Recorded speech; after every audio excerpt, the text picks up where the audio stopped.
Welcome back, everybody, to the finale of the Week 5 of the SPL, as we're going to check back in with Denial Esports and Enemy Esports as Enemy fights for their first win of the split.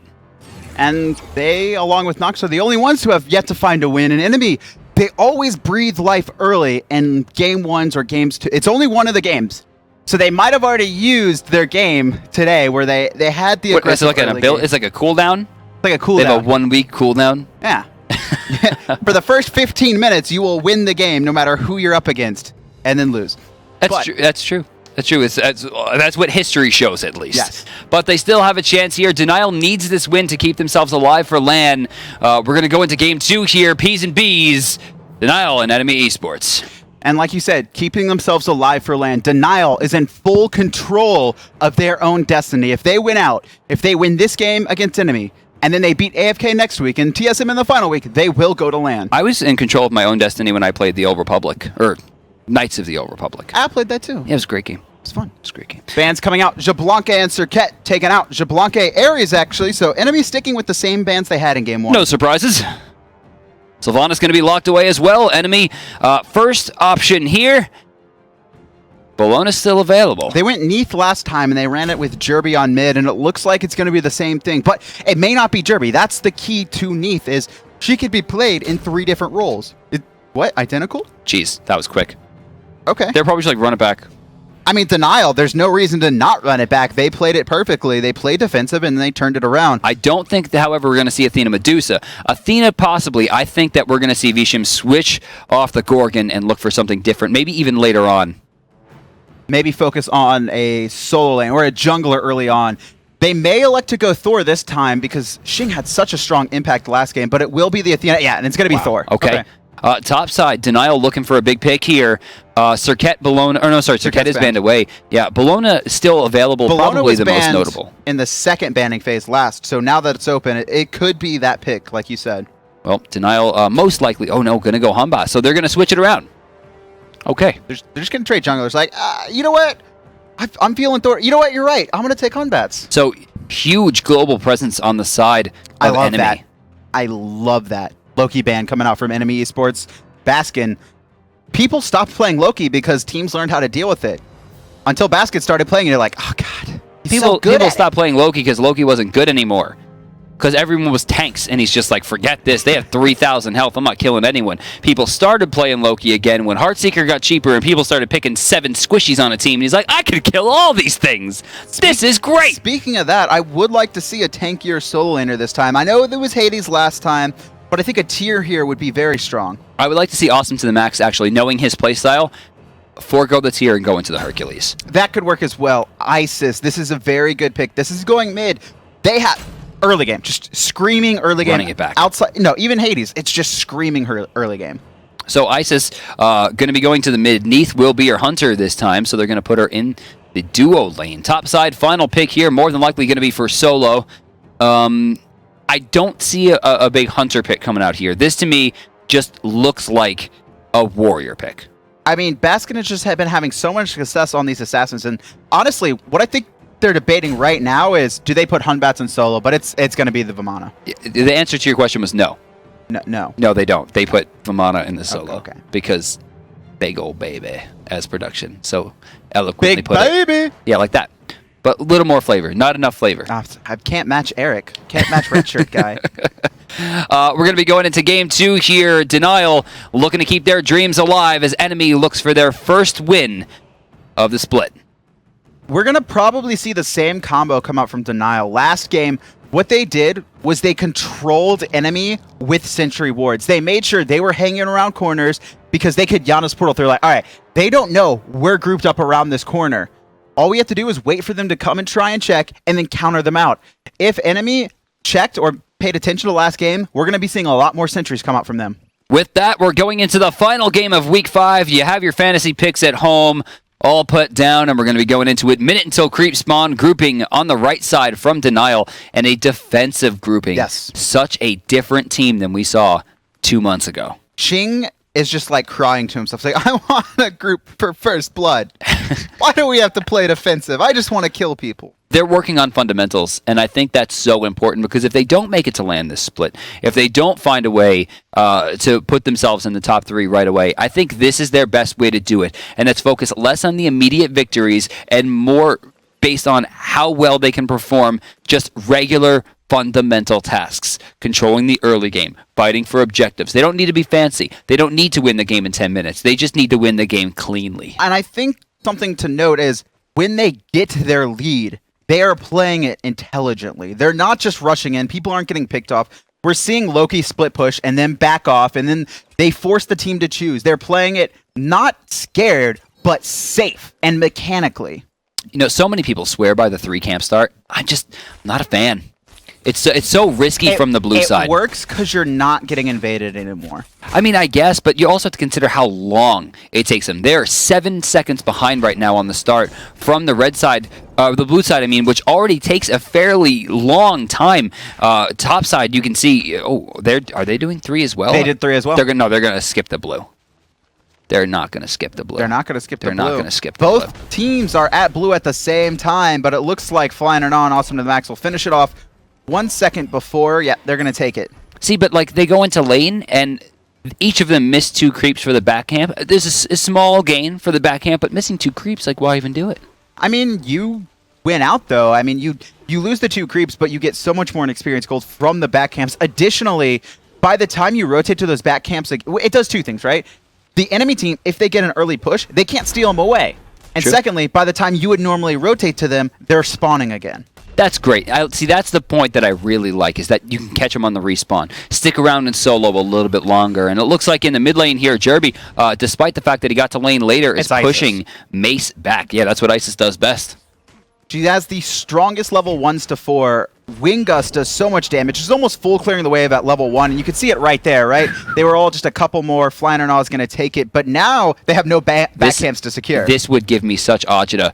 Just like, all right, let's go. We have a huge advantage in timing here. Let's go. I mean, are they going to go steal their back rights? They can't. They don't have enough time. Exactly. So now Shin gets to rotate over and get these ones for free. And that's something, too. I'm pretty sure Denial had to, or not Denial, Enemy had to have recognized that because Denial was so late to lane, they did the back harpies as well. They weren't sure if the lefts were up, but they knew the rights were down. Forcing, even though they had the early advantage, they couldn't go steal the camps. Well, now, like you alliterated before, both bottom camps have respawned, which is great for them, because that means Jerby's going to get extra experience. Yeah, Flying or Not, it will be ready to go. Anvil of Dawn will be online. He could catch them coming back in. No, they're like 1 creep away. If Flying or Not had got 1 extra creep in that soul lane, it actually worked against them, because normally Denial is going to push that lane up, and they're only going to lose 1 creep or 0 creep. But because Denial had the 3 camp start as well, the minions killed themselves. Yeah, and so he didn't hit level 5 there when he normally would. Well, they're both 5 now. They still have a camp to do as well, putting them closer to level 6. And by the time they get back and fight for mid camps, they should be in a good spot. But to get this camp, they're going to put themselves in a position where they can't fight for mid camps on their advantage, at least not on both sides. Luckily, both players on the enemy side were able to push Denial out on the left side, giving them the advantage in space control on this side. And let's check out right. Let's check out right. Awesome to the Max, trying to do something. Fear. He got him. Wait, he did get him. I'm pretty sure he got him. He did. He leveled up. He up. just hit level 6. Wow.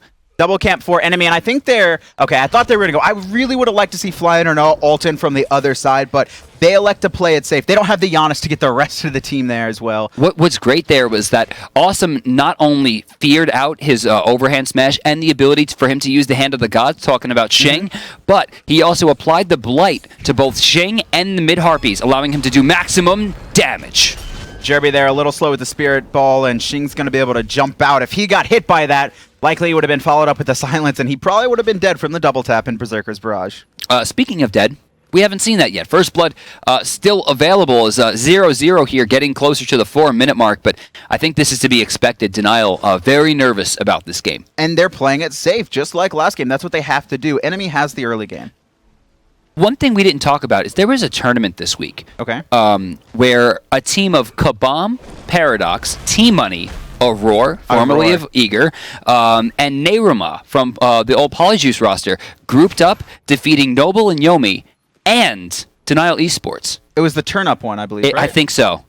So Denial is probably very weary, even though they obviously have the skill and the veteranship to win this game quite cleanly. That loss has probably gotten their head to make them play a lot more fundamentally sound, and I think that's what we're seeing. Yep, taunt out. Shing's in a lot of trouble. He's going to eat a Neith ult here. Does he have beats? He doesn't. The rest of the team, no. Had Awesome to the max been a half a second faster, the Pillar of Agony would have went off, but Shing was super smart on the defense using the Fear No Evil, but it was Mace with that portal getting him out of there. Yeah, and he picked up beats. He's like, all right, guys, I have beats. Enough of that. I learned. You guys are right. Don't ever come back without beats. Still, first blood available as we go to the 5-minute mark. We do see a small advantage here for enemy, about 800, 900 gold, and it's increasing as they're going to go back for these back camps here, which are available, the only back camps available on the left side. They'll get red as well. This is identical to game one. We're about 3, 4, 5 minutes in. Enemy Esports had earned about 1,000 gold lead because all their lanes had stronger push, but Denial continuing to play a perfect defensive game. Enemy, they need to force something. They can't overcommit, but they need to force something with Thor because otherwise it's going to turn out just like game one. You know, it's so funny because all 10 of the gods that are on the screen have such amazing strengths, but when you compare it to their counter, they're opposites. Most notably, you have Vitium and you have Bronx Bombers. Now, both in the end game aren't going to be super strong compared to someone like Apollo, but the things they do differently. Neith has a decent amount of healing and overall space control with CC, whereas Bronx Bombers is just like, I control this entire area with my ult, but I cannot leave the fight or I'm useless, whereas Neith can leave the fight and use the global. Chris Pocket, same thing. Great mobility compared to Geb, who has great space control. Although Athena is going to have multiple initiates, Geb's only going to have one real hard initiate. Sentry ward up. They're trying the same thing, but Chris Pocket, he's like, I died to this 3 times last game. Let's just go to right camps. Right camp's in some trouble here. Flying or not, though, going to use Hand of the Gods, force away Baskin. That one's going to be a split, even trade. Baskin electing to go to the Heartseeker Vamana. We saw him do this last game, and he feels like if he could safely stack it up, it's a bigger power spike than anything else. As long as he's not worried about dying, he's going to go this offensive build. Well, now that that's online and the fact that he built into a damaging or maybe even sustainable, but not for health, sustainable starter item, I would like to see Flying or Nah start making trips over there. If they can catch him with a proper CC chain and lock him inside the ultimate, it could do well. Yes. Now, I don't want to see the Tectonic Rift used as a stun. I want to see it used as a wall. Flying! Again, not flying whatsoever. Jerby in a lot of trouble. Nice use of the healing from Circle of Protection and properly uses the protection as well. Jerby taking some damage. The silence, not enough. Yeah, now Shing's going to turn on to Chris Pocket. Chris Pocket ult is down. Mace to the face is trying to cover the options, but Hades is rotating in as well. Can they find someone in the back? No, Awesome to the max is going to keep the rest of the team at bay, but Denial Esports executing an identical combo once again. But even with that, they're still down about 100 gold. I mean, they were down about 1,000, so it's no surprise with only 2 kill turnaround. And like you said, Enemy, they were just out farming early, so the game is still even. Enemy can't let that tilt them. Enemy's just got to take that as a loss and not let it tilt them. If they can control and keep playing their game, they'll be fine. But going back to it, I want to see Tectonic Rift go towards the right side, fight them Vamana, and use it as a wall to lock that big baby in against the ult for as long as possible. Force him to use everything that he can to try to get away from Hades. And if they can do that and shut down that Heartseeker gain, it's going to be great. But look at how much damage Baskin is sitting on right now on a god who can not only make himself CC immune, but turn his auto attacks into giant AoEs. Yep, a little bit poke coming out. The problem, though, is you always say it yourself. If you commit to the solo lane, Gold Fury's left open. That's and very with that true. there, it's hard for... But they are. They're going to do exactly what you said. They're trying to group up, but they're looking to force the speed. They're not getting on tilt from that last combo. They're still being the aggressors. And that's what we want to see. This is going to give them their opportunity to make their comeback. Now, we send some damage over there towards the right. It's blinking here, but Shing knows that they're there. Mace coming over to send a warning shot as well, just with the threshold. Oh, Shing's going up. Might be a little bit too late. Speed buff gets taken very quickly and actually escapes from double stun. Reapplies some damage. Will the Neith ult be enough? No, Flannery just going to barely get out with the Neith ult, but look at Jerby. He's so low. Mace to the face. Spirit gun to the back. Baskin trying to find something else as well. Denial with their 3rd kill is going to immediately run towards the left side, pressure into the tower here, and probably force the gold. No, wow, they're pushing Jerby out. Here comes Awesome. Wow, dude, Mace. So good. Just Mace, man. But also the Geb shield right there as it came out. Awesome to the max is going to dash in, not be able to find anyone. But they lost a kill, but the important thing is Denial is not in a spot to do Gold Fury. Well, it's Xing. True. Xing's probably like, let's get Fire Giant. Hey, Fire Giant's great, even though it doesn't spawn 9 yet. minutes. Do you remember when Season 2 first came out and Denial rushed the Fire Giant, but it took 10 extra seconds to spawn and they spent everything and didn't get it in F6? It was a long time. They spent everything at exactly 10 seconds. It was like the Anubis ult that they were picking. Their whole comp was derived around the fact that they were going to get FG at 10 minutes. Unfortunately, it didn't spawn until like 10:18 or something ridiculous. Xing was mad, I'm sure. Everyone was mad, except for the fans who were just hilarious. Like, everyone was just dying laughing. Enemy, they're still playing. That's just unfortunate that Flying or All got sniped there. I mean, great snipe by Mace to the face. I don't even think he was looking for the kill. I think he was just trying to get to him to find him. But he's like, oh, I hit it. That's fine. The issue is there's no way they didn't tilt off of that one. You said they didn't tilt. They went in. They looked for the speed buff fight. They initiated well, but Flying or Not missed the stun. Then we saw Jerby miss the stun, and they had no options to try to cover Xing's advance. He throws the Fear No Evil down. The Neith ult comes over as some type of defense. It stops Xing, which gets him away, and then Mace hits the Spirit Gun from the back. And there's no way they went through that entire fight without getting frustrated. That is what Heartseeker does. Look at Awesome to the back. He's already half life. I mean, he's going to be able to heal that up, but he's not at full. And now with that dash down, we're going to see aggression. This is great by Baskin. He's just forcing him out. Oof. Armored Umbrella. Don't ever complain about that Heartseeker build again. He's pushing him out. Locking down Hades, though, isn't going to be really worth it. He's got to utilize that lockdown. He sent him back, push the next wave, and either really rush that tower down or get that rotation going and aim for that Gold Fury. Force Awesome to rely on your pace. Set the pace and keep it. See what he does. He backs. Okay. Finishes, looks like the boots are done here. He's going into defense. Oh, whoa. Bronx Bomber's not. He's going to get a slow here and some extra damage coming out from Mace. Athena a little bit too late here, I think. Great juke. Blinking, though. Cataclysm's going to hit. Xing's Pocket's here as dead. well. There's nowhere for him to go. Fear No Evil's up. Doesn't matter. They're trying for it. Shadow Q's getting pretty low here. The turnaround could be good. Yeah, wow. Fear No Evil doing more than enough. And Bronx Bombers with a huge ratio right there, finding the acid spray for the kill. Baskin Robbins does rotate quickly. And it looks like, where is Awesome to the max right now? He's coming. They're low. They need to be careful. Nah, they're fine. Okay, that was very fast. That was very fast. Baskin had no cares in the world. Denial, though, once again, finding 3 and taking the Gold Fury. Now they're going to finally have the gold lead here, sitting at about 2,000. It's going to help.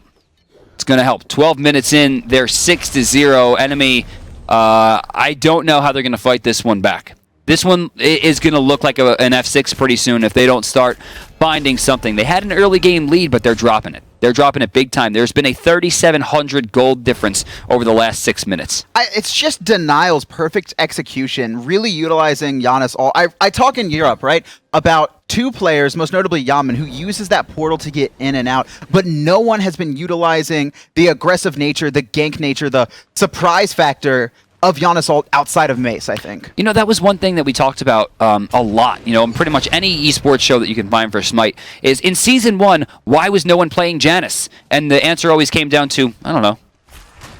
I have no idea. Character's really good. Anyone will tell you, the character's really good. Oh, he's great. He's great. He's good defense, good offense, hard to kill him. So I don't really know. I think now that it's more team fights rather than pick off in small 2v2 and 3v3 skirmishes, all these top teams, every single SPL team, when a fight breaks out, everyone is there. Awesome just spent a lot in the Shadow Q. Nice shield coming out as he turns that one around. You see Baskin walking up and sending a huge amount of damage their way as well. And yeah, you're right. I mean, the Heartseeker boots is more than working out here. Medusa may get picked off here. Bronx is pretty deep, but they want to keep that aggression. Flying or Not slowed out. Short port, but Denial's not there to abuse that. Mid lane, Xing facing down 3 and undeterred as the overhand smash helps to clear the mid wave completely. Now facing against 4, Baskin Robbins off to the side is going to look to work his way in here. Chris Pocket destroyed in health. Yeah, just a 3-man Cataclysm. They're all low. Xing from behind going to take out Jerby. The rest of the team focusing up. Thor's in the air. Is he going to come back down after Xing got the double? He is. Oh, he tried to get into the portal, and the portal just disappeared in front of his face. Oh, that's got to hurt. That's got to hurt your soul. He's crying, but Flying or Not able to find a kill on Xing under the tower. Gonna poke out Mace, too. That's a lot of damage. Mace is getting low, but Baskin Heartseeker, boys. And look at this. Awesome to the max, able to rotate in. Bronx Bombers looking for the lacerate. Oh my god, he's going so deep. Spirit Arrow was used and kind of wasted there. He throws it as a warning shot and doesn't find it. Vicium, though, getting the kills here on all the creeps. And strangely, no pressure whatsoever from Bronx, who backs up and throws away the advantage. He's a little bit scared. Aussie was popped coming out from Vedium. Was there a weave on the ground? I think so. I mean, I would hope so. I mean, there's no follow-up here. He's just baiting it. I love this. Actually, he's going to go in. He's going to ruin him in place. Backflip kills. Oh, the Aussie passive almost kept him alive. Yeah, that was close. I didn't think Vedium's like, I didn't think Vedium was going to go in, but he recognized his damage. Spirit Arrow really the key there. And I don't think Bronx expected that damage from Spirit Arrow. I think it's one of the more underrated abilities, not in terms of like the global stun that does, but the actual damage is so much higher than people give it credit for. In fact, can we hover over the World Weaver damage is what I want to see here. One of the highest damaging single target abilities. 360 plus 120% scaling. So he's chunking right now. It's swinging, man. And that's a Heartseeker that's full up. You know, he had his Aussie online for some extra penetration. It was worth a lot, and I definitely don't think Bronx was ready for that damage. Bronx is like, guys, I messed up. I'm sorry. Heartseeker takes a big hit there, too. It's going to hurt. With that, you actually see Vedium taking a lead over Bronx Bombers right there. Enemy finding a 3-kill answer. Even down a Gold Fury, he still has the gold lead. So Vedium is really keeping... Not only he's beating Bronx right now in this lane. Yeah, gold and experience. And you wouldn't have expected it at all. But, hey, Neith, right? Hard boys. Hard boys. Okay. I want to see, flying or not, he needs to be, we haven't really seen these aggressive ults yet. They've all been defensive. He needs to find someone. He needs to get a pick off in team fight with his Isis and Hades. Speaking of Isis, as we check in with the mid lane here, Jerby forced under his tower once again as the constant grouping from Denial. If I were a coach watching this game, I think I would be taking most note of how much Shadowq is hanging around the mid lane. Look at these sentries every single time. Shadowq trying to work his way in here. Flying or nah, for some reason abandoning the cause here. Blinks in. Xing walking in as well. Heavenly Agility was popped as Flyin takes to the sky. They're looking for something here. Don't do that. He did it. Okay, might be in some trouble. Sends a very small amount of damage into the baby. Xing a little bit of trouble here is Awesome to the max, trying to bring the Defender of Olympus down. Shadowq takes a little bit of damage, but again, flying off the mark there. Able to juke for as long as possible. Xing getting low as well, but it looks like Denial took the mid camps and was able to force out a fair amount of ultimates to where now only Pillar of Agony and the Colossal Fury are online, and you got to give that one to Denial. Yep. But both teams, they wanted to fight, but they couldn't find the correct positioning to go in. You saw it. They kept going in and out, in and out, in and out. Huge Fear No Evil, but the rest of Denial wasn't in position to follow up there. And with all their ultimates down outside of the solo laners, both teams are going to be playing a much more passive game, but they still want to fight. The next team to win is likely to get the Gold Fury and start a snowball. So where do we look, right, for enemy right now? Where do we look? They have... It's all early game. Everything they have is early game. We're getting to the 17-minute mark. They have about 10 more minutes to start making plays, or this game is done skis. Because they're not controlling Vamana, who is building into more damage than they can deal with. They're not controlling Janus at all. He's 217 with a Doom Orb, right? They have the damage right now on Denial to actually control this stage of the game as well. So where are we looking for enemy to get back into this? Denial needs to kind of mess up in a sense. They need to group up, and we need to see a huge Thor on the initiation. And I'd like to see Flannernaut build a little bit tankier here. You see him, he's got Magi's online, but I would like to see him go the mid-Guardian route like we saw Xing do last game. A lot of their damage is going to rely on Jerby. They need to protect him. Well, Jerby right there throwing out a fair amount of spells, but you can actually see he's getting kind of low in the mana department. Has a decent more in his arsenal before he'll have to back, but if this fight is extended, there's really not much he's going to be able to do. The Sentry, they're trying the combo again with Mace. Oh, Athena coming in here. Thor in the air. Awesome to the max. Not going to get much there. In fact, pulls the Gold Fury haphazardly. He will likely go down here if he is focused. And it looks like Xing's going to go for it. He's silenced out. And actually, wow, the Neith ult going to keep him up. But Xing finding a trip to the back line. Chris Pocket already going to fall. Jerby trying to stay alive here. Finds the stun, but Baskin's going to clean that one up flawlessly. 2 kills in favor of Denial for basically free at this point. Although, Awesome to the max is alive? I don't know how, but Baskin's going to pick up a double kill over in the left lane, and that is a 3-for-1. This guy. Denial. 2 players at under 5% health to barely escape out of there. I can't say... Awesome teleported in. Oh, and full health too. He's trying to actually apply Blight early on. He doesn't have a hand 3. They're guaranteed to get the Gold Furies. Can they find anything after it? There's no one there with him. He didn't... Oh, wow. Yeah, there was just nothing to do there. Awesome tried to make the play, but I think that's the biggest fault of Hades is there's no way he's securing a kill by himself. Yeah, he really needs to team fight, and Pillar of Agony, the fact that he had it up means he didn't use it in that last engagement. He got forced out early, and that's what was important. Xing was actually able to force out Awesome. They got him low, and he couldn't use Pillar of Agony in that team fight to maybe find those 2 players who were really low. Oh, Chris Pocket throwing the ult out, or rather, I'm sorry, the taunt out a little bit late. We see a curse go off. Flying is going to choose Nah, I think. Yeah, I mean, just Mace ulting once again, utilizing that through space and time to get his team out, and Chris recognized that, or excuse me, Flying all recognized that, couldn't keep up the fight. So again, we're going to go back to the question. Enemy just lost 4 kills. They lost their purple buff and the Gold Fury, losing an even bigger chunk of gold here as Denial find themselves with a 6,000 gold advantage with a 9,200 experience kicker. What do? You farm.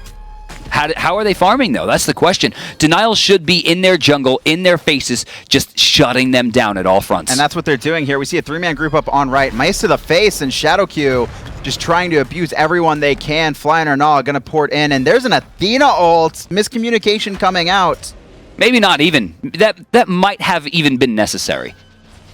I mean, who knows how hard they would have connected to that over fight. the wall. He's going to actually find Flying or Nah. Beads are forced and Flying's going to back off. But now Chris Pocket could be in a bad spot. Yeah, not gonna be enough there. Look at this. Awesome to the max against 3. Heals up, able to get out there, but obviously not going to be enough to deter. Unstable Vortex cleans the wave up. They're kind of gesturing Fire Giant. I mean, they're looking for a pick, right? They did this last time, and what they do is they find a pick or they find a team fight, and then they go for Gold Fury. Now, they're doing the opposite. They're on the right side of the map. They want to take out Chris Pocket primarily, get out that Hog 3, and then force FG. Awesome to the max, facing down 2. Actually, wow, Death from Below going to be used as an escape there once again. Denial controlling all parts of this game is they're posturing for the tier 2, and they have it. They're going to back off again. They want to play a little bit safe. Are they trying the same combo? Mace is ready for that ult. Shadowq's getting ready for the blink. They're trying for the same combo, the get blink in and a Mace ult. And again, that sentry ward, you've been talking about it all day. They just use one to find another sentry ward. It doesn't get placed. Yeah, let's take a look at wards placed. Look at that. 12, 10, 9. They got Xing to place wards? I don't even... Hello? Xing? Someone must have broke him. Or it's just like way back in the day when someone played on Xing's account. Oh. That's probably what it is. Maybe it's Harvest. There's space and time in the middle here. They're going to try and take out this Neith. Trouble. Trent is popped, but how is she going to get away? She's actually getting knocked away so far and not going to be able to find the kill. Right there, Baskin just confirmed for us that next item will be Frostbound Hammer, right? I think he has Heavy Hammer right now. 4-man Pillar of Agony. This is the fight that enemy needs. Mace is a god! Mace to the face, baits himself, portals himself down, avoiding just enough damage to escape, able to get out of there. Bronx trying to juke. Oh, and Awesome to the max, choosing Xing instead of Bronx. Bronx trying to keep himself alive here. Will it be enough? Fear, no! Devour Souls. Look at the CC change, though. Baskin diving deep, finds Jerby under the tower, but he's low. Betty M and Flying are trying to get aggressive. Look at this guy! Heartseeker, but there's nowhere to go. He is not tanky enough there, and he's going to fall. That's going to be a 2 for 2. They're going to trade out. Enemy, that is good for them. They needed that big time. That was a huge swing in gold, despite the fact that it wound up being pretty much an even exchange. Awesome to the max, finding absolutely beautiful targeting there. Again, though, Flying or Not showing up a little bit late to the fight. Doesn't get quite enough Thor damage in there to deal with how well Mace played that fight. That could have been so much worse for Denial, but Mace to the face once again proving that he is likely the best Janus player, just period. Yaman might say a different thing about that, but Mace, you're right. There's no debating that he is a top 1 to 2, 3 player and really utilizing the utility. I want to take a look at damage here real quick, like you were talking about, and see where Thor sits. Under 10,000. Yeah, real low. Although Janus very low as well, albeit we do see a 318 slash line as opposed to Jerby's 041. The thing about Janus having low damage is he is never using his very rarely, using his portal offensively. Because of that, he's not setting up for unstable vortex poke. All that damage is when Denial full commits to a team fight. That's true. A lot of this is just him farming, making sure that the damage he's sending out is hitting creeps instead of players. He just wants to get the experience, and it's working out for him. I mean, he's level 18 compared to Jerby's 16, has a lot of damage online, and take a look at the build here. Why Xing is level 19 to Flying Arnaw 16. Flying cannot get the farm he needs right now, even though he's picked up a couple kills. Awesome, trying to keep up as well with Baskin, but I mean Baskin right now with a 1300 gold advantage on top of the fact that he does have the 1 level as well. Awesome has to get level 20. The Pillar of Agony damage is absolutely necessary at this stage, but once again, we see Awesome to the max choosing into the hand teleport, which is something we usually see Divios, the most, I would say, celebrated Hades player, veer away from. Look for the Shields of the Underworld. So with that, Awesome to the max is going to have to change the playstyle a little bit, and curious to see the Ethereal staff coming out at this stage, perhaps looking for extra health. I mean, it's between Warlocks or Ethereals. And he doesn't have time anymore. Yeah, he cannot stack it up, so Ethereals is the correct choice here. Group up by Denial. They're trying to bait once again. They're going to look for Chris, who's way deep. Oh, Shadow Q losing Magi's? Yes, Magi's will be on cooldown for a minute there. Nice taunt. And we're seeing Awesome run in here. Xing getting some damage off Pillar of Agony, possibly. Whoa, huge swing there. A lot of trouble as you see most of Denial forcing out their beads. But here comes Mace. Yep, Chris Pocket, he's going to try and dash out of there. Flying Arnaw getting low as well. Awesome to the max, standing on the front line. Bronx Bomber's cut off. He's going to take a Neith ult to the face, and he's just going to have to back off, but that's the initiation they needed. They needed the Hades Pillar of Agony. They needed the Thor to finally connect. Whoa, Shadow Cube blinking in and somehow regaining the space control. Baskin, yeah, teleport. I don't understand why he didn't just kill that ward. Forced himself into an awkward spot. If enemy was even at this point, this would be a great fight for them, but they've got to bait away. Proper use right there. That was the best circle of protection that we have seen in this split, period. It was defense, it was offense, it was healing, and it was the Gold Fury enemy finding some breath here. Finding some breath, and they're actually making their way to the right lane. They could force Fire Giant. They healed up enough off of it. Hog 3, is it available? No, down for 20 seconds. They're going to play it safe, but they are going to finally take their first tower. The question is, will they keep up the aggression? With Shadow Q and Bronx down for another 25 seconds, this is what they need to do. You take the stuff after the stuff, like F. likes to say. Bring up the graphs here. Let's see him start swinging back in the blue direction. Huge swing. They were down 7,000 gold. Now they're only down 2,700. Not that bad. That is definitely something that is elite by all means, but it's not something they can't overcome. That was a great play from enemy. Had enemy gone into that fight with an even gold exchange, they would have maybe even taken a Phoenix or Fire Giant there, but they battled with a huge disadvantage. They played it absolutely perfectly. A lot of that having to do with Jerby getting the best ult that I've seen. Everyone from enemy backed. But look at this. Look at Mace, again, using the portal to get the team there as fast as possible.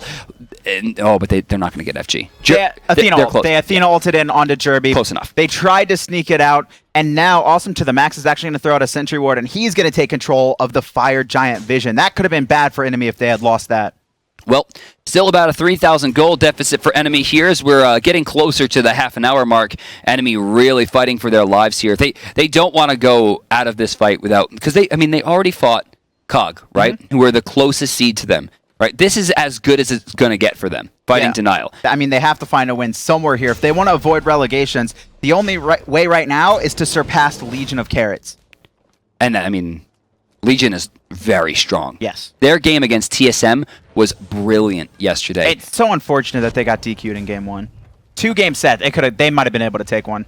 And for me, despite the fact that TSM struggled with that win, that was the best game TSM had played all split. Their communication was great. You'll notice that all 5 players had faster movement just in team fights. It really looked like they wanted it. NA is super competitive, and as we can see here, enemy, they were down early where typically that's when they're good. Now they're coming alive in this mid game, this late game to close the gap on Denial Esports. They're still down, but they are still alive. Who got first blood? It was Denial. First blood curse.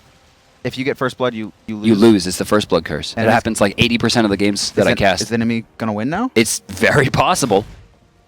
It's not like they're that far behind. And with people gesturing towards the Fire Giant, I mean, Fire Giant is the throw capital of the world, right? It's what it's there for. It's to make teams lose. Enemy has, I would say, it's really hard to say that they have a much better. No, they do. I mean, Circle Protection, Pillar of Agony, Thorold, plus Chris Pocket's Taunt. They have a better fire. Yeah, it's so hard. Geb Shield, Stone Gaze, baby. Fear no evil. Like, I didn't even talk about home bots. Like, both teams have very good AoE Fire Giant and zone control abilities. So Xing presses forward, doesn't quite get anything out of it. A little bit of damage, but it gets healed up. The enemy guys still manage to take their speed buff here. Chris Pocket might be in trouble, but Xing can't find the Furious Monkey to teleport to him. He was looking for it, though. He was definitely looking for it. It's a Sacred Monkey now, by the way. Sacred Monkey. They're fine. They're not mad anymore.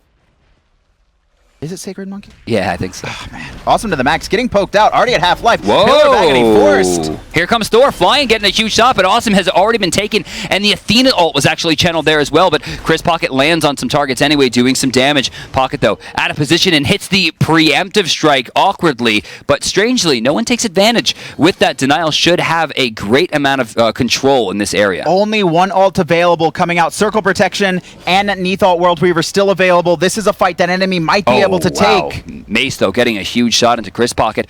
Bronx Bombers continuing to try to tank up the Fire Giant. Takes a little bit of damage, but nothing to be too deterred over. I like this. Enemy is not being aggressive. They are not just... And Denial, they're actually going to try and solo it out with Bronx Bombers. They're letting them take their own damage. But Flyin took a big hit over on the left side. He's sitting at under 1,000 health here. He's backing on a ward, too.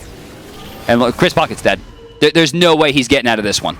Yeah, Xing's going to jump over this wall. Preemptive Strike is down. Chris Pocket is going to take a spill. Oh, no, he's juking out a lot. Can he survive? The Heavenly Agility actually stopped the slow. Oh, and the Spirit Cut just barely misses. Chris Pocket could have back here. How long until he can use Defender of Olympus? 3-man Spirit Arrow.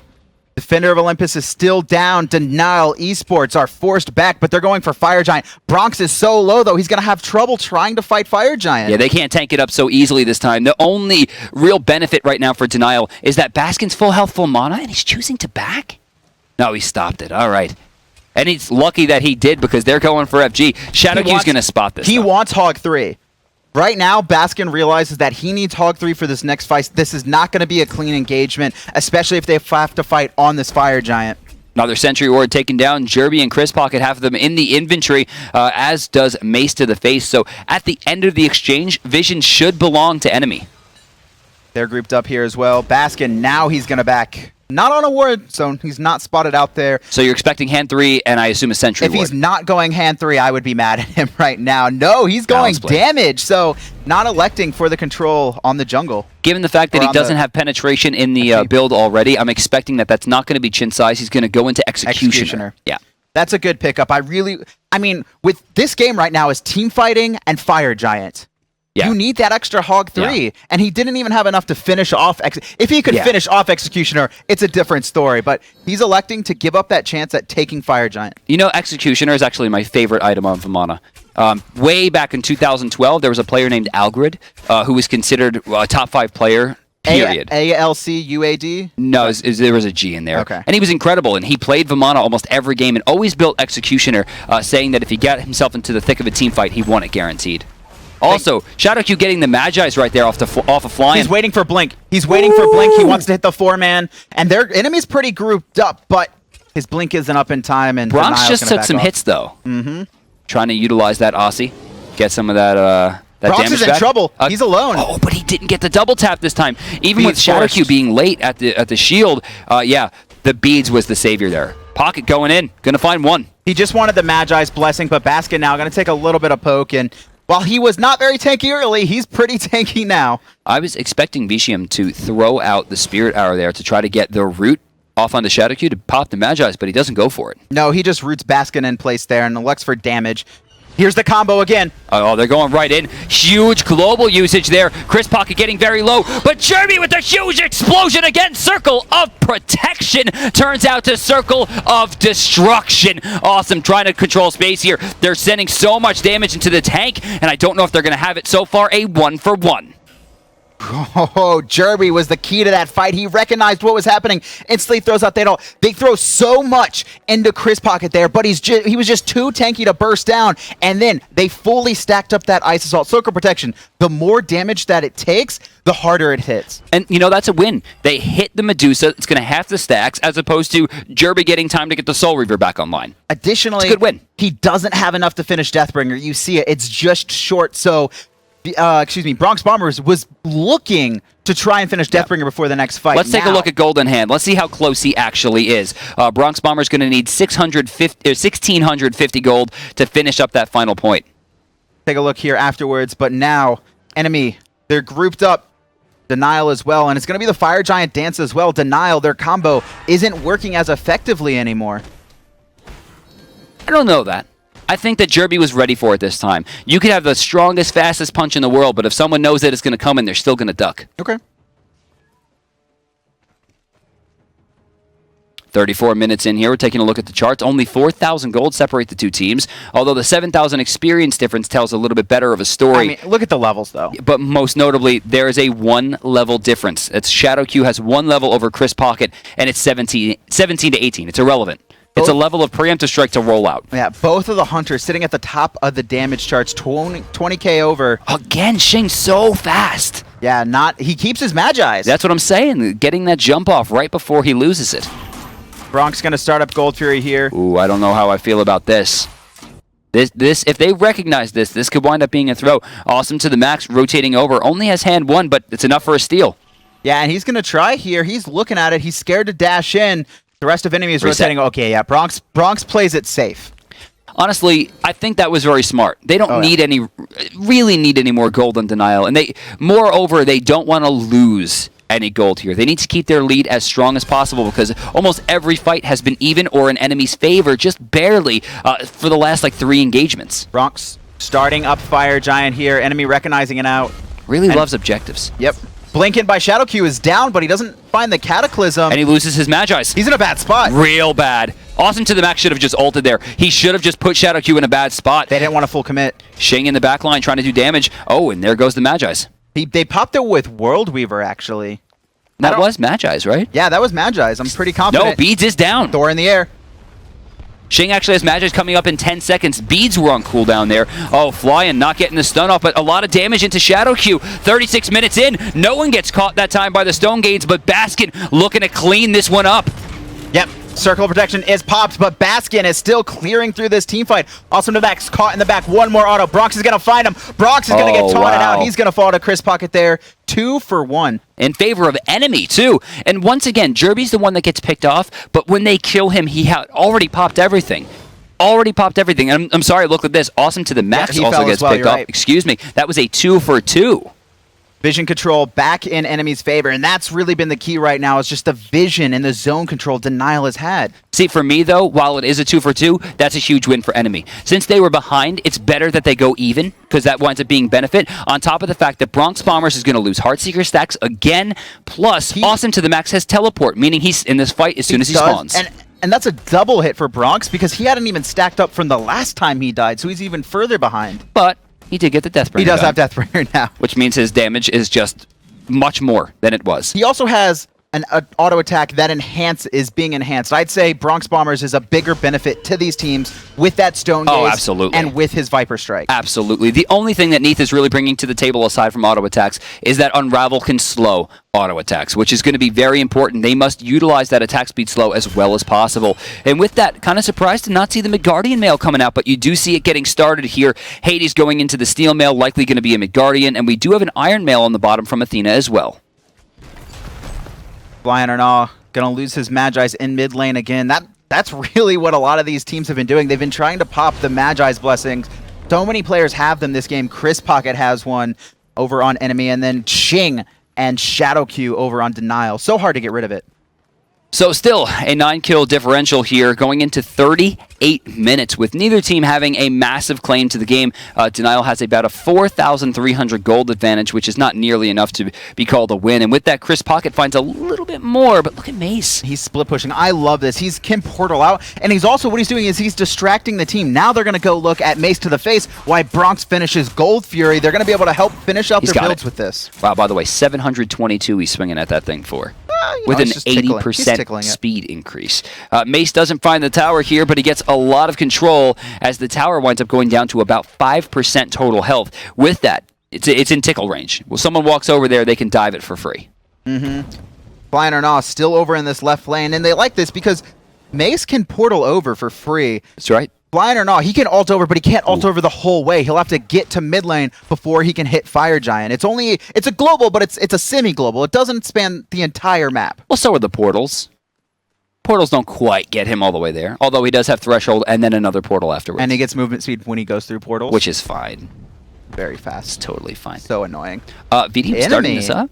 Yeah. And, that time he got Shing. Shing caught a little bit slow that time, loses his Magi's. Yeah, enemy, though, they really don't want to fight. You could say they forced out Shing. No one else is in position, and they still don't want to do Fire Giant. That was very strange. They had good control there, especially with how well Jerby's been using that circle of protection. They should have all in there. They're going to play it passive. Both players, both teams, still continuing to play it passive. And really, who's going to get picked off? If someone gets picked off, it's going to go in that team's favor. So jumping down here, still about 5,000 gold separate the teams. Getting closer to 6 now. Mace is going to spot out Awesome and takes a fair chunk, about a fifth of his health goes to the Ether. Denial now might catch Chris Pocket in the back. He's 1v5. This is not a good spot for him. I don't know why he walked in that way. They're trying to do something here. Shing actually winds up catching the latter end of the Fear No Evil onto Chris Pocket after the Magi's had already been blasted.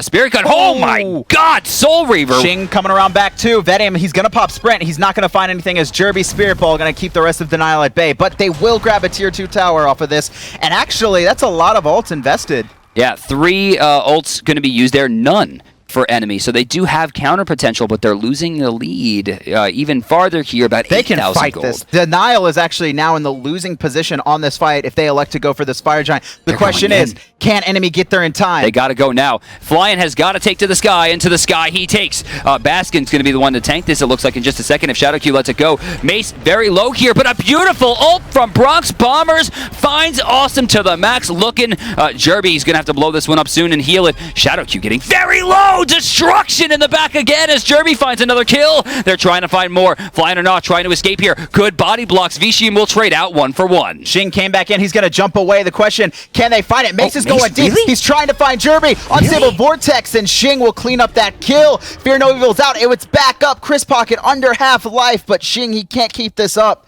The Spirit Arrow is beautiful.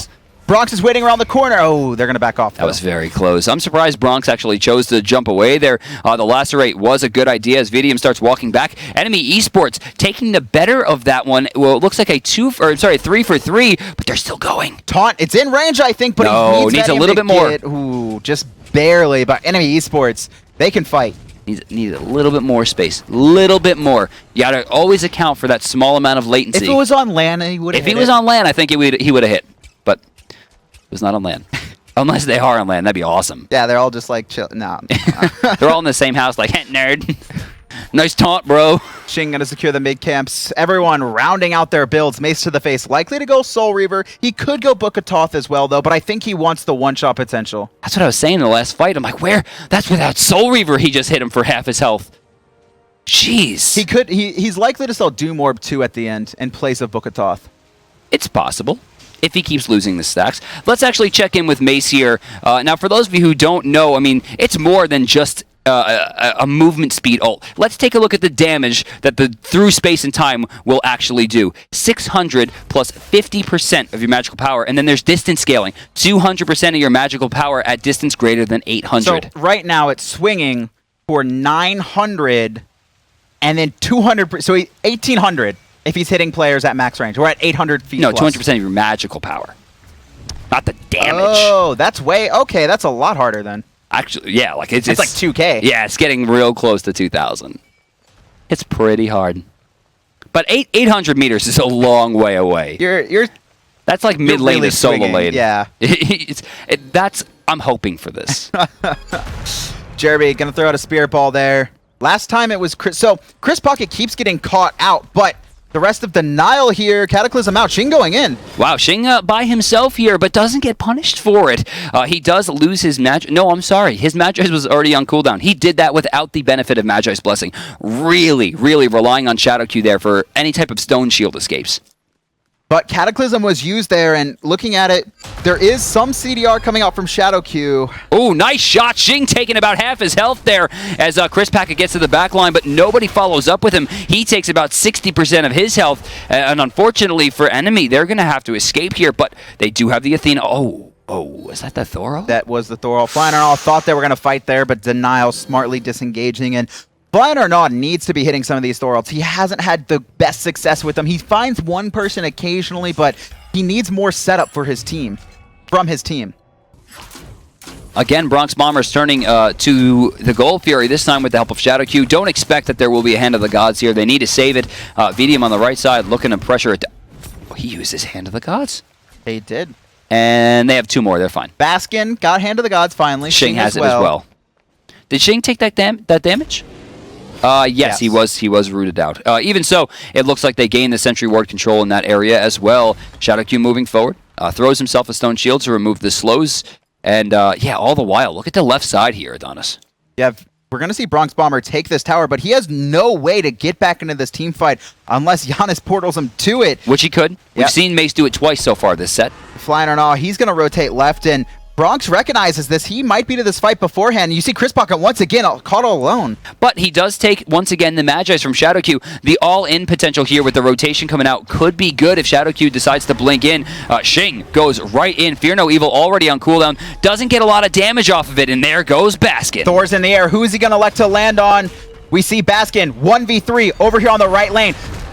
Stun's gonna miss. Doesn't need it. Baskin is just so tanky. Pillar of Agony coming through. Spirit Ball gonna find two. Wow. Circle Protection gonna pop. Jeremy takes out Xing. That winds up being in even favor, although Awesome is getting very low. Flying or Not completely out of position, and another short port. Mace, is he gonna go in? Yes, Spirit Ball, though, perfectly on the money. This is the best game Jeremy has played in a year. And Jeremy just so at home with this Isis. Enemies low, but Denial. They can't do Fire Giant. They lost Xing. And they traded out for Vedium, but it's going to be backing off once again. But still, most ults are on cooldown right now. The only one that's up is the World Weaver, but unfortunately, Neith isn't up. As you can see, her respawning still for another 35 seconds. Same for Xing, down for 40. Mace to the face, though, with that full CDR, gets the Spirit Gun back online and could look to teleport his team back into the fight at his whim. Taking a look at player damage, both Hunters sitting at 3,500 and Xing. Look at Xing's build. No. 35,000. Okay, I'm sorry. You're right. That was 35,000. Xing sitting at 27,000, and look at his build. He just rounded it off with Rage. He wants to go in and two-shot. I'm sorry. He has a Rage. He has a Rage. Not a. Oh, he has Deathbringer as well, though. He has the Titan's Bane online. He's a Hunter. Whoa, where are they going? Where are they going? Thor. Flying or Not is going to get out. He got hit just by barely. Soul Reaver, though. He's already half, and now Thor ult's down. He's actually going to try and find Bronx in the back. I like that. It was kind of greedy, but they need to make some greedy plays sometimes. They force a reset, although not for long enough. That Fire Giant will be taken 100% by enemy. Or, I'm sorry, by Denial. They've been running around this Fire Giant for so long. It's been like 20 minutes. Mace to the face. His ult is down for that rotation, but they're going to take Fire Giant and likely push up these Phoenixes now. It's going to be hard for them to keep them out. Now, there's not a ton of healing on the side of Denial. They're going to have some kind of lifesteal coming out from Bronx Bombers, and they're going to have, of course, the big baby. All right, was that not the most anticlimactic Fire Giant ever? 20 minutes, they danced around it, and then they even reset it there, and then for some reason, they all just walked away, and Denial's just like, thanks. I was just like waiting for the big fight, for the huge Pillar of Agonies, for the huge engage on FG, and then it's just... That's the war of attrition, right? They fought little by little. It's just, have you ever watched Halo or Call of Duty Capture the Flag? Occasionally. Right. So most notably in Halo, when you play it at a casual level, you just jump into the base and take the flag and try to bring it back. In Halo, at a competitive level, you're inching forward little by little for like 5-6 minutes until you get into their base as a whole, and then you take the flag and run it back real fast, right? It's that getting there. And that's what Denial did. They just whittled down the fight for 20 minutes until they had just enough room to take the flag and run it back to the base. And the flags are enabled here, as you can see, each of them wearing a very important belt going into the next fight. I am very surprised that Denial is putting so much pressure onto this left lane and not pushing up all 3 lanes at once, forcing enemy to choose like they did in game 1. Well, I mean, Baskin's in the mid right now. Yeah, but I really think they should. And how are they keeping him out? Even if they rotate to stop him, true. He'll just be a big old baby and like, I don't care about all this. Blink in. Geb gonna find a knock up there. And look at the damage coming through. Someone taking the Soul Reaver in the back. Visham sitting at about 25% health. Flying or Nah is going to try to make a play. He's taking too long. Again, he waffled. He didn't choose to go in fast enough. He should have even landed pretty much sooner. But for some reason, Denial doesn't capitalize on this. Phoenix still standing strong. Also, that route was godlike. It really was, but Shadow Q still pushing forward. Gonna find the knock up on 2. World Weaver. It's going to hit Bronx, but Bronx is going to beads away to safety. You know, hitting Mjolnir's attunement double tap is so important, but Baskin just took it to the face and laughs at the damage. Getting lower. Chris Pocket in some trouble. Jerby trying to keep the team alive here with the protection circle once again. Taking some damage. All their ults are getting baited out one at a time. They're full health. I know, but all their ults are getting baited out one at a time. Only Pillar of Agony up. Blink hit by Shadow Q. Knock up. Awesome to the max. Trying to find someone in the back, but he's only locked Shadow Q in. He has to cancel it, and Baskin is rampaging through the back line. Vishium spamming autos. Able to crit Shing out, but Flying or not ports into them? I mean, I'm not really sure. Jerby winds up going down there. The Phoenix gets taken as they work their way in. Medium just barely escaping, which should have been instantaneous and gruesome death, but finds a way out, even with the Soul Reaver procced. Yeah, Bronx Bomber's going to take a spill. Flying or not actually just back like, okay, guys, now he's in the arrow. This is a fight. This is what they need. Who's he going to land on? Is it going to be He goes to the back line. Shing's taking some damage here, but they're choosing different targets. They're not focused on the same fire, and unfortunately, it looks like they're going to get away. Mace with a beautiful warning shot to take out half of Flying's health,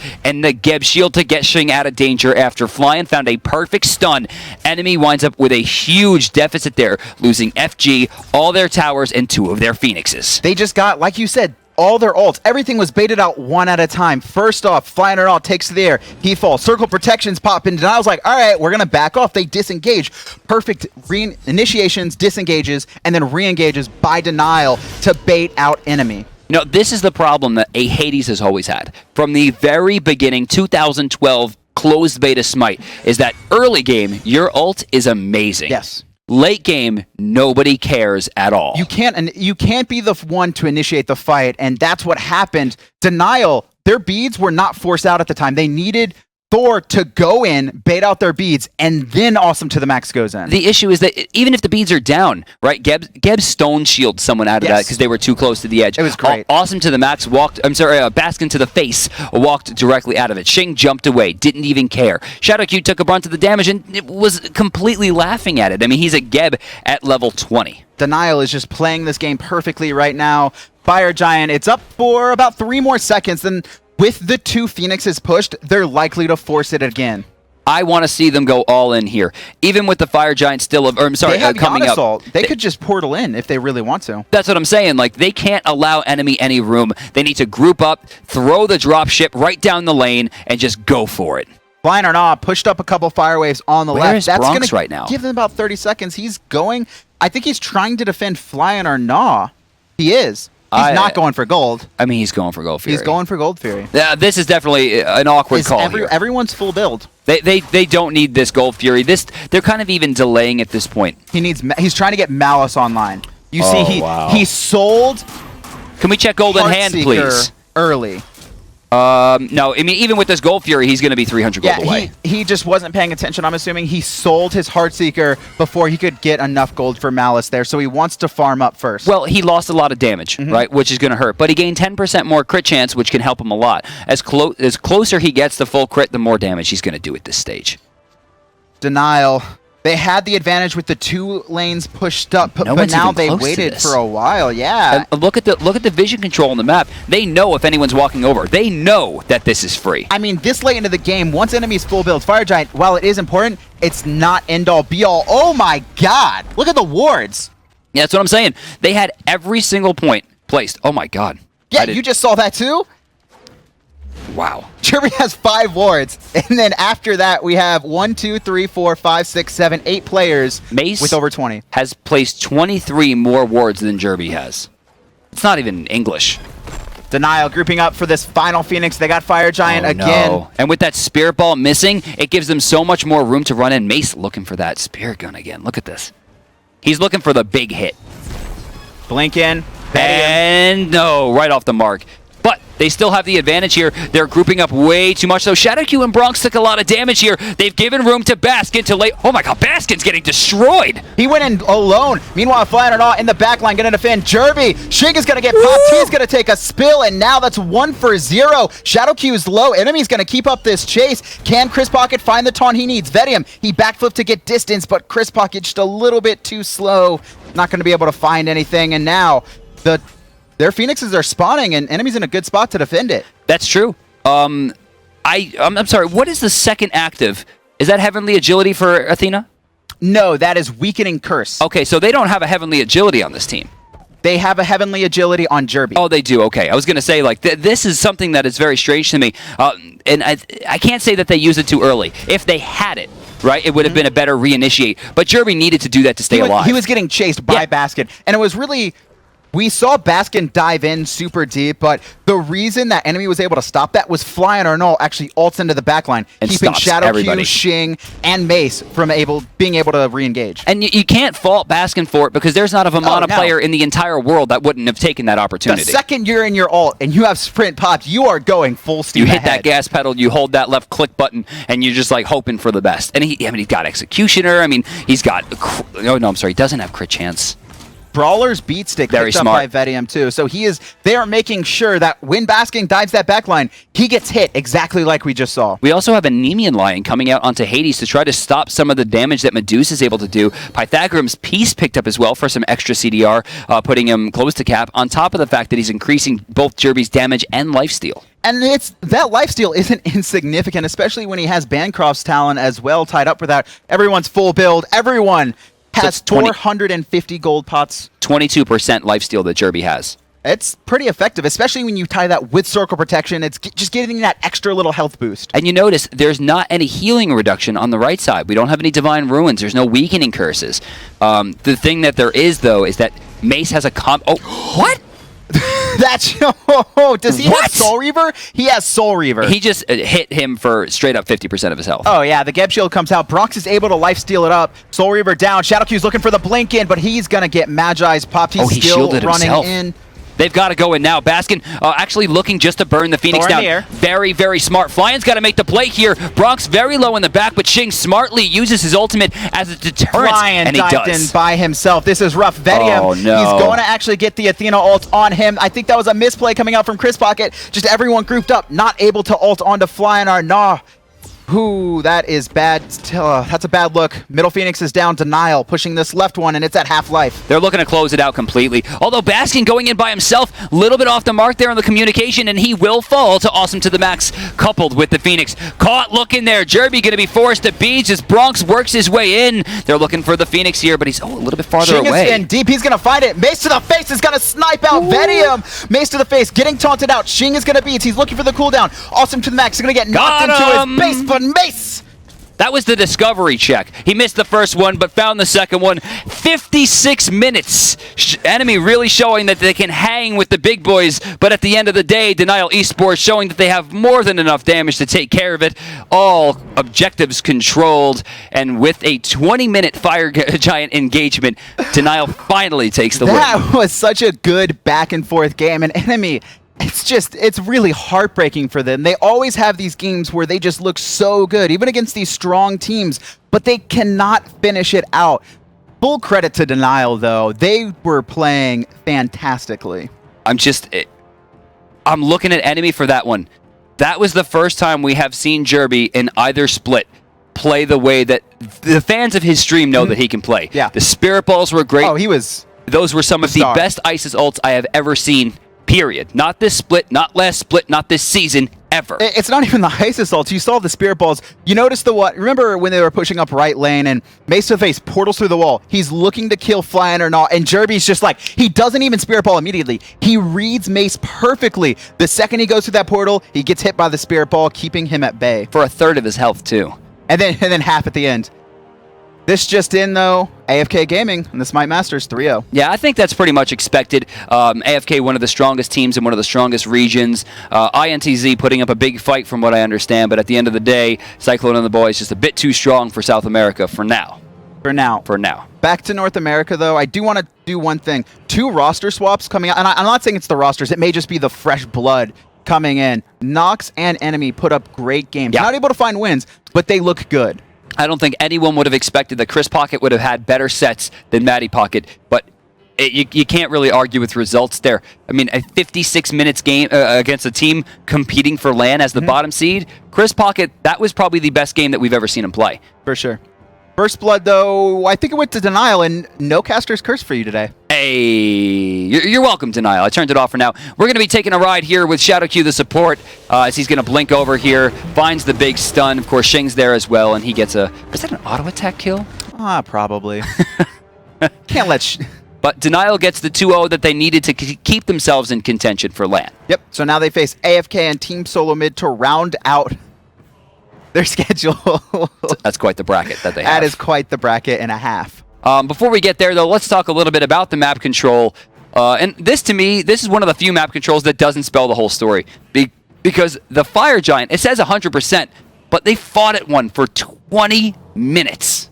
The thing is the Denial wasn't able to get the Fire Giant and then just take a bunch of things afterwards. It was, all right, we took the Fire Giant, but Enemy could still fight us because there was, like you said, that 20-minute battle. Right. That Enemy was able to farm up enough gold and experience to stay on even par with Denial. Poor Awesome to the max, though, losing the brunt of the blue buffs here. As you see, he was invaded a whole bunch of times. 7 out of 20 total there. Solo lane got pretty hurt. Attack speed, same thing, 40%, very low.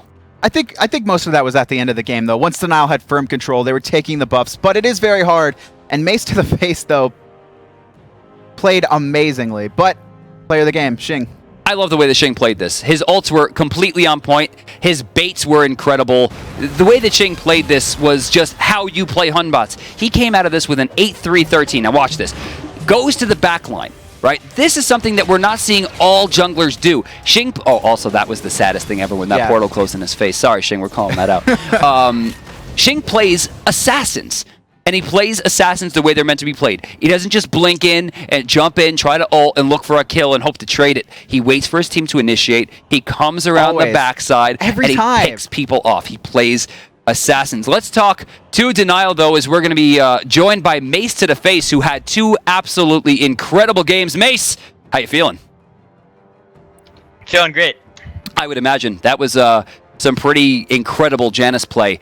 I actually, during the set, I'm sure you didn't hear, but called you probably the best Janus player, period. And I doubt anyone who watched that game could really contend with how much you really put forth, not only offensively, but defensively. And now, with that skill and with your, I guess, new fundamentally incredible team, you have 2 very hard weeks ahead of you. Tell us about your strategies going in. Well, I guess I don't want to say exactly what we're gonna do, sure, but course, we've been working on a lot of new comps, and 5 games, I don't see any reason we can't continue to win our next 4. Wow, awesome. Talk to me a little bit about Baskin. Now, we talked last week about this guy, and he's incredible. He talked about how well he was meshing with the team. I want to hear it from you, a guy who's been around the scene for so long. Tell us about how you think Baskin's growth has been and your future with the team, or his future with the team. So, when we started playing with him, he was really good, but he didn't really have, like, a lot of confidence in his picks. We would, ask him what he wants to play, and he would just, be like, oh, well, what do you guys want me to play? Which is a good attitude. Now I like that he also has some gods where he's like, oh, if you give me this god, I will carry the game. So we give him those gods, and then, like you saw, he picks Loki, he picks Vamana, whatever he asks for, and he does amazingly. I mean, you can't argue with the results he put forth today. Adonis. So, who... You before, I think, were the best Agni player. Way back when, a long time ago. Monster. And okay, Sorry, Mace. How has mid lane god pull evolved, especially with hunters coming more into the meta? We're not really seeing you run that. We're seeing you play these more traditional gods. What's your mindset going forward when you pick your mid laner? Oh, well, I still think Agni's good. It's just, especially lately with our team, we're not necessarily looking for purely the early game or even necessarily just the mid harpies, even though I know a lot of team really prioritize the mid harpies. We just look for the team comps that we know we can together, and we'll have a really strong fight going to the late game. I know you guys pointed out a ton when you were casting the game, but like the Janus Thor Geb that game was something we were specifically looking for going into it, and it worked out really well, I think. It's always so fun being able to watch the game from the caster perspective, because we can see that you're looking for the big through space and time. You're looking for the dropship and to try to hit those big ults. And it's great to watch the story come together in the team fight, specifically because most of the time when you see a Janus, he's sitting there in the front line trying to portal and trying to use the 2, whereas you are in the back line trying to set more things up for the team. Do you think a lot of your success comes around the fact that you're setting these things up long before the team fight already starts, or are you just trying to outplay your opponents in the team fight itself?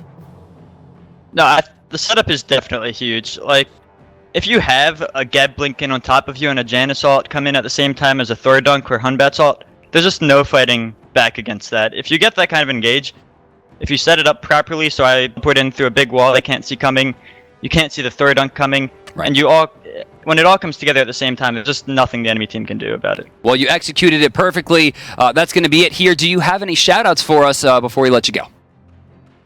I'll just shout out to everyone at Denial, on the team, and also as a sponsor. They've done a lot for us, and of course to our coach Rush, as always. As always. I always forget that Rush is the coach. One of my favorite players. Always has been.